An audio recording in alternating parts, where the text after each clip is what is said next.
बिस्मिल्लाहिर्रहमानिर्रहीम। बच्चों, आज का हमारा लेक्चर नंबर 8 है, जो कि अबाउट किसके है, पैरेलल एक्सिस थ्योरम के। सबसे पहले इसकी स्टेटमेंट को देखते हैं। The moment of inertia of a rigid body about any axis is equal to the moment of inertia about a parallel axis through the center of mass plus product of mass of the body and the square of the distance between these two axes। सबसे पहले तो इसमें अगर इसके देखा जाए तो कुछ पार्ट्स हैं। इसमें हम कैलकुलेट क्या करते हैं, मोमेंट ऑफ इनर्शिया। ठीक है, बेस्ट वे है to find out moment of inertia. Secondly, rigid body, आपको पता है rigid body has non uniform distribution of mass and its mass seems to be concentrated at a centre at some single point. ठीक है, that is called centre of mass. तो rigid body का centre of mass एक point पे concentrated seems to be concentrated होता है, लेकिन उसमें नॉन यूनिफॉर्म डिस्ट्रीब्यूशन ऑफ मास होती है। रिजिड बॉडी का moment of inertia find out करना है।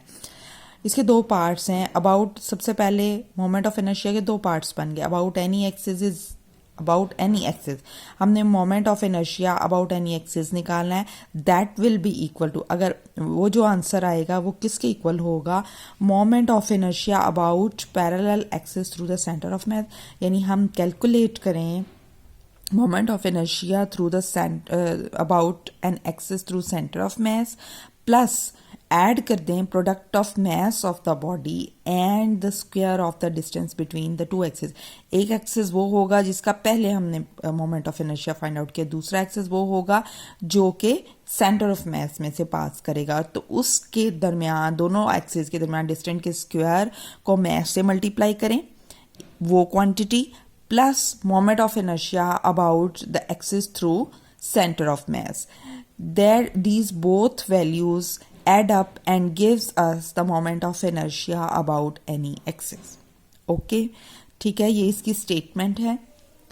किसकी है, पैरेलल एक्सिस थ्योरम की। मैथमेटिकली इसको यूं लिखते हैं, moment of inertia about any axis को हम आई से रिप्रेजेंट करेंगे, that is equal to moment of inertia about centre of mass plus product of mass and distance between the square of the distance between the two centers। ठीक है, ये mathematically है। Simply rigid body को हम इस तरह से define कर सकते हैं। ये जो है इसका सेंटर ऑफ मास है, सेंटर ऑफ मास में से एक एक्सिस इसका पास कर रहा है, दूसरा किसी ऑर्बिट्ररी पॉइंट से कर रहा है। दोनों एक्सिस के दरमियान जो डिस्टेंस है वो d है। तो moment of inertia about centre of mass axis ICM होगा और moment of inertia about any arbitrary axis I होगा। ठीक है, इसको प्रूव करने के लिए हम ये एक फिगर हम कंसिडर करते हैं जिसमें C जो है रिजिड बॉडी है और उसमें C सेंटर ऑफ मास है। Rigid body has non uniform distribution of mass. C centre of mass by definition हमारे पास इसके कोऑर्डिनेट्स हो जाएंगे, दो कोऑर्डिनेट्स होंगे चूंकि XY प्लेन में है। ये X centre of mass will be equal to summation MI XI over summation MI। ये X कोऑर्डिनेट होगा। Y coordinate of centre of mass क्या होगा, summation MI YI over summation MI। ठीक है, ये x coordinate of centre of mass है, ये y coordinate of centre of mass है, ये सेंटर ऑफ मास है। इसमें से हम एक एक्सिस पास कर देते हैं। ठीक है, एक और पॉइंट हम P इसी रिजिड बॉडी के अंदर लेकिन किसी और जगह पे ले लेते हैं, उसमें से भी एक एक्सिस ऑफ रोटेशन हम पास कर देते हैं। ठीक है, this is axis through centre of mass, this is axis through some other point P। ठीक है, C और P को हम एक लाइन से मिला देते हैं और उनके दरमियान डिस्टेंस हमारे पास कितना आ गया, D आ गया है। और उस एक्सिस को, उस लाइन को जो है हम आगे भी बढ़ा देते हैं, that will represent x axis. ठीक है, अब जैसे हमें पता है कि रिजिड बॉडी के अंदर नॉन यूनिफॉर्म डिस्ट्रीब्यूशन ऑफ मास होती है, तो जब भी हम मास कैलकुलेट करते हैं या कोई भी और चीज़ कैलकुलेट करते हैं जिसमें मास आता है रिजिड बॉडी का, तो हम उसको छोटी छोटी पॉइंट मासेस में डिवाइड कर देते हैं। से हमारे पास M1 M2 रिजिड बॉडी को हमने डिवाइड कर लिया है, M3 so on MI so on MN। N message में उसमें से MI जो मैस है से वो यहाँ पे मौजूद है। उस मैस का जो डिस्टेंस है from centre of mass that is R, ये कोई आर्बिट्ररी हमने एम मैस ले लिया है, उसका distance from centre of mass R है, कैपिटल आर, और उसका डिस्टेंस फ्रॉम पॉइंट पी जो है वो स्मॉल आर है, जबकि ये वाला जो पॉइंट आर है ये डी के साथ थीटा का एंगल बना रहा है। ये बात ध्यान में रखनी है, ठीक है।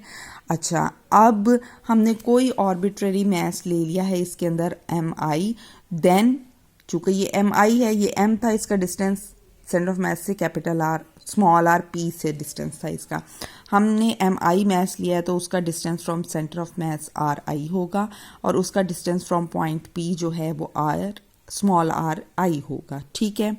अब हमने बाय डेफिनेशन जो है वो देखना है, सबसे पहले सेंटर ऑफ मैस के अबाउट मोमेंट ऑफ इनर्शिया हम कैलकुलेट करेंगे, तो वो क्या आ जाएगा, आई सेंटर ऑफ मैस, और ये किसके इक्वल होता है, हमें मालूम है summation m I R I square के इक्वल, ठीक है ना। मैस और square of the distance from the centre of mass, और दूसरा जो पी पॉइंट से उसका डिस्टेंस है वो आर आई है, तो उसके अबाउट मोमेंट ऑफ इनर्शिया हो जाएगा summation m I R I square, ठीक है। अब ये हमारे पास फिगर मौजूद है और इस फिगर में हमने कोसाइन लॉ लगा देना है, ठीक है। कोसाइन लॉ लगाना है और इसकी वैल्यू हमने फाइंड आउट इसमें हमने कोसाइन लॉ लगाना है और हमने फाइंड आउट कर लेनी है आर आई की वैल्यू। तो इस फिगर के मुताबिक आर आई की जो वैल्यू हमारे पास आ रही है वो आ रहा है आर आई स्क्वायर। हमेशा जो है कोसाइन लॉ के मुताबिक इसका जो स्क्वायर होता है वो बाकी दोनों साइडों की लेंथ के स्क्वायर को ऐड करके माइनस 2 मल्टीप्लाई इन दोनों साइड्स को मल्टीप्लाई करके और cos of angle between them मैं लिखती हूँ, आपको समझ आ जाएगी। R I square is equal to बाकी दोनों साइड एक capital R i plus D square minus 2 r d, दोनों को मल्टीप्लाई किया और चूंकि इनके एंगल दरमियान एंगल थीटा है तो कॉस ऑफ एंगल थीटा आ जाएगा हमारे पास, ठीक है। अब यहाँ से देखा जाए तो हमारे पास जो है आर हमारे पास सेंटर ऑफ मैस से इसका डिस्टेंस है, ठीक है।